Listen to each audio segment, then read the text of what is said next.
Massive floods in North Kazakhstan inundates houses, roads and fields. The nation's emergency ministry says that almost 117,000 people have been evacuated.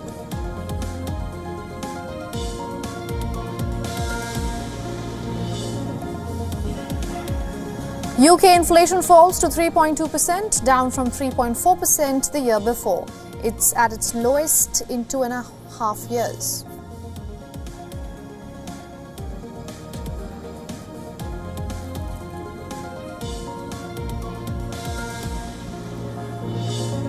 Seven-time champions Golden State Warriors miss out on the NBA playoffs for the third time in 5 seasons. LeBron James lead the Lakers to the playoffs after a close win over the New Orleans Pelicans.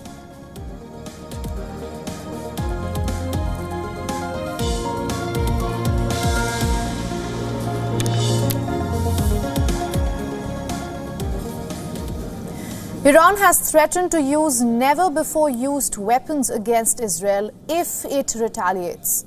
At stake for the West Asian nation is their expensive economic diversification plans, which were aimed at securing their future post-fossil fuels and rely on a peaceful environment and business tourism. When Iran attacked Israel over the weekend, Jordan intercepted multiple missiles and drones. However, King Abdullah has stressed that his country must not become the theater of a regional war.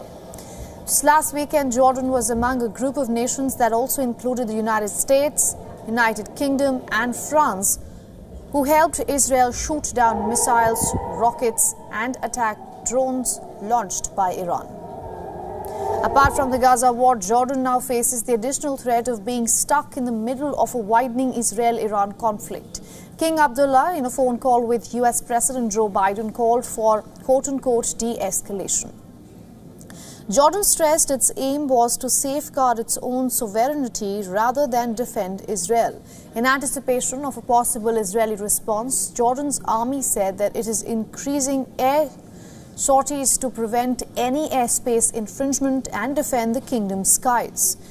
Other Gulf states are also grappling with the widening West Asia conflict. They say it threatens their security and ambitious plans to reshape their economies.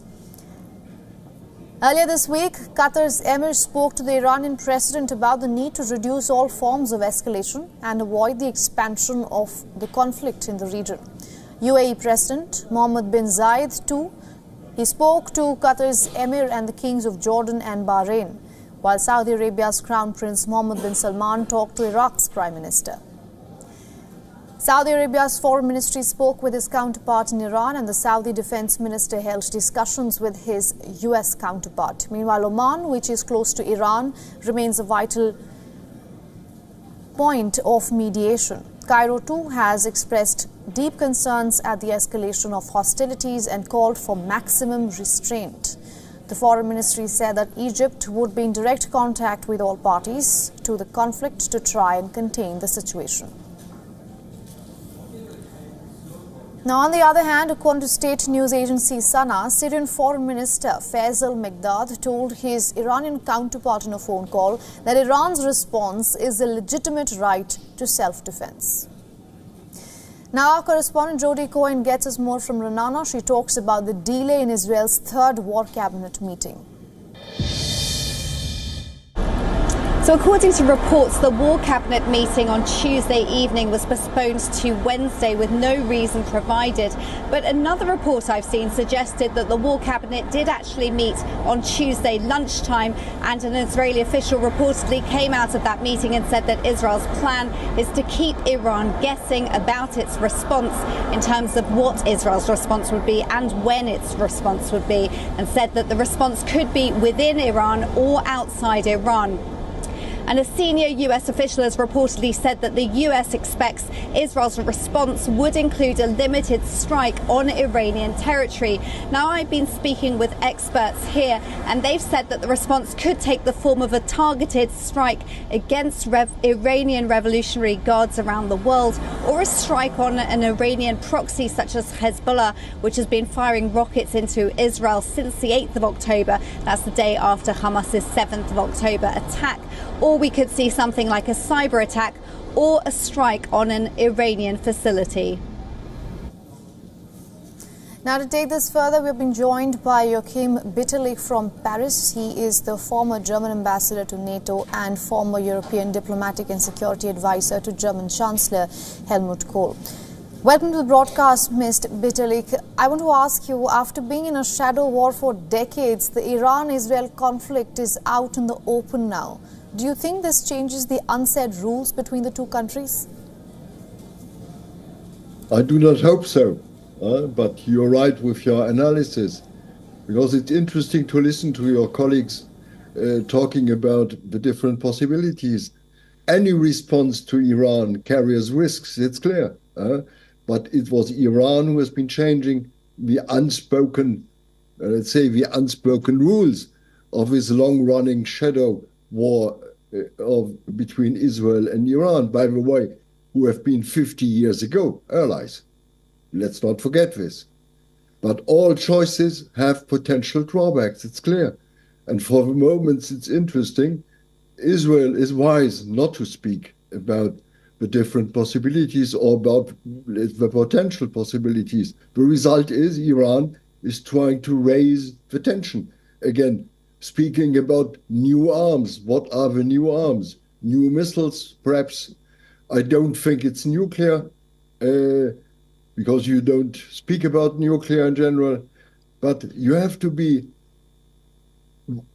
aware that you are in the Middle East, and the Middle East is, and this applies especially to Iran, is irrational, and not really rational. So if you act rational, they should talk now. The time is now ripe for talks. And Iran is only waiting for one moment. But the US would talk to them, no one else. And This is the key somewhere, and where the Americans are in the campaign, actually, and the Saudis are looking at this from the other side, and therefore, let's say, I have not real deep hopes in talks about the conflict. All right. Sir, I want to take your reaction on something that's just coming in. The British Foreign Minister, David Cameron, has just met with Israeli President Isaac Herzog, and he was just speaking to the reporters a while ago, and he says that it's clear that the Israelis are making a decision to act. What is your reaction? What should one expect? Yes, to act, but what does it mean? To act means all. Can mean, let's say, an attack of the Israelis against Hezbollah in Lebanon. This may be an attack against the Houthis, but this may be even a limited attack to the Revolutionary Guardians somewhere else. But I've doubts whether the Israelis will raise the conflict by a direct attack to Iran. I've doubts about it, but you will never know in this conflict. Right, sir, let's speak about Iran then. When Iran threatens to use quote-unquote never-before-used weapons, if Israel retaliates, that is, how should one read into that? Well, but this could mean new arms, new types of missiles, better missiles, more developed missiles, but it could be nuclear without mentioning it, because it's clear the Iranians dispose about the necessary fuel for about 5 to 6 nuclear weapons, which experts tell me. And therefore, but I don't think it will be nuclear, because in a nuclear strategy, you will never mention the word nuclear. You will not talk about it. And I don't think it's nuclear. It would be nuclear if the Israelis attacked directly the nuclear capabilities of Iran. Then yes. Then retaliation could be nuclear, but right, not sir. In this sense. All right. Thank you so much but for the speaking problem with us. is, okay, with pleasure. Sorry, sir, I have to cut you off. You're completely out of time. Thank you so much for speaking with us and getting us all those insights. Okay. Thank you. All right, US President Joe Biden got some flack from residents of his childhood town, Scranton. He is Pennsylvania as part of a multi-city tour of the battleground state. And the backlash comes as US lawmakers push for additional aid to Israel. Outside the Scranton Cultural Center, where President Biden spoke to a small group of protesters chanting slogans accusing him of genocide. They also chanted slogans of Free Palestinians, carrying Palestinian flags.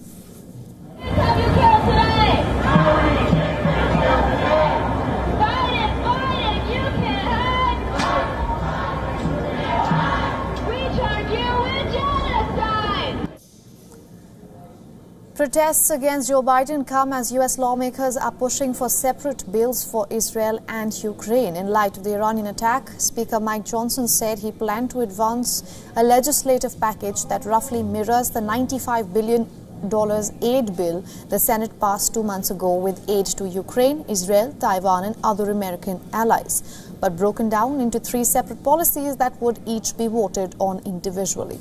Even as Biden's ironclad support to Israel is being put to test, Israel is once again pushing back tanks into northern Gaza, which they had left weeks ago, and their warplanes conducting an airstrike on Rafah. According to the Palestinian Health Ministry, more than 33,000 Palestinians have lost their lives so far and injured more than 70,000 people.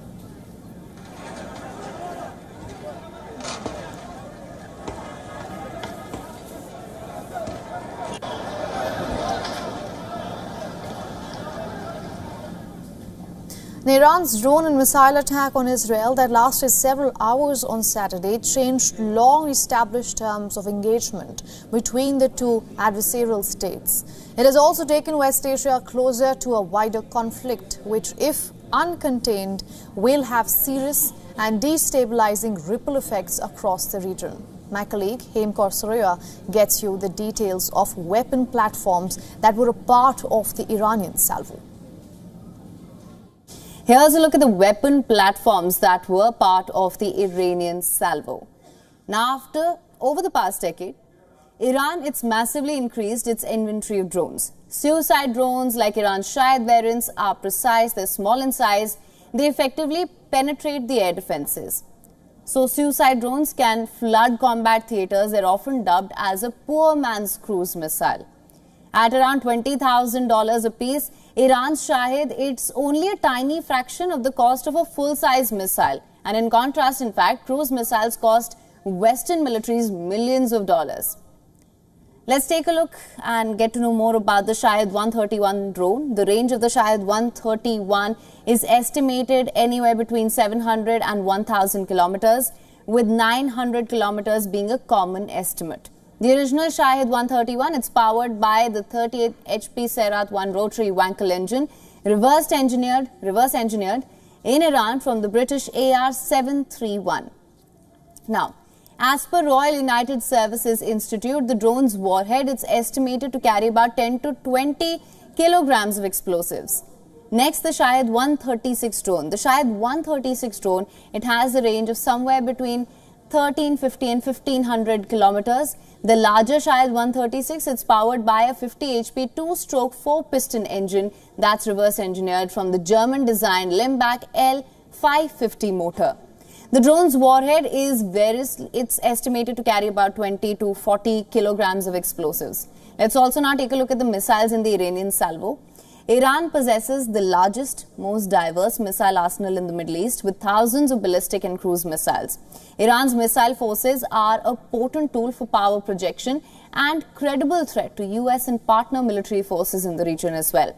As per the United States Institute of Peace, the MR tested in 2015. It's a modified version of the medium-range Ghadar missile.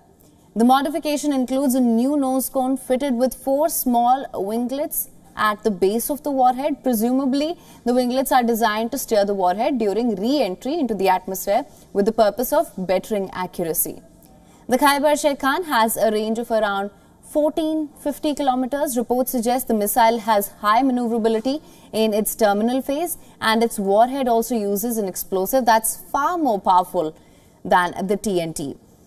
Last but not the least, Pavai cruise missiles. Iranian officials say Pavai missiles are capable of attacking targets from multiple directions by taking varied paths.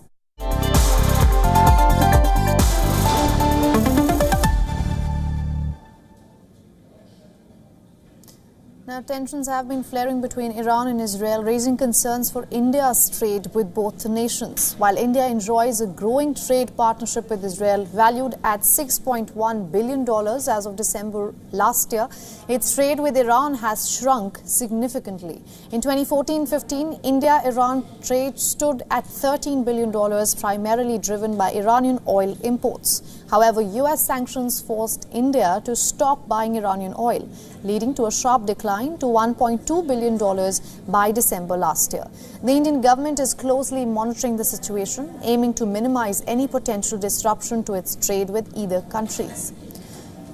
The escalating conflict could significantly impact global oil prices. As the world's third largest oil consumer, India relies heavily on imports to meet over 85% of its needs. This high import dependence makes the Indian economy highly susceptible to oil price volatility.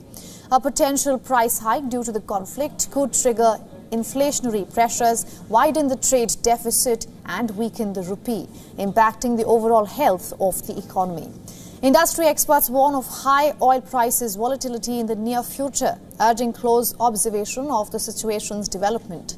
Against the backdrop of rising tensions, India looks to a multifaceted approach to safeguard its own interests. With a focus on economic resilience, India navigates through volatile markets while sustaining diplomatic relations. As the situation unfolds, India's strategic maneuvers aim to ensure stability amid conflict.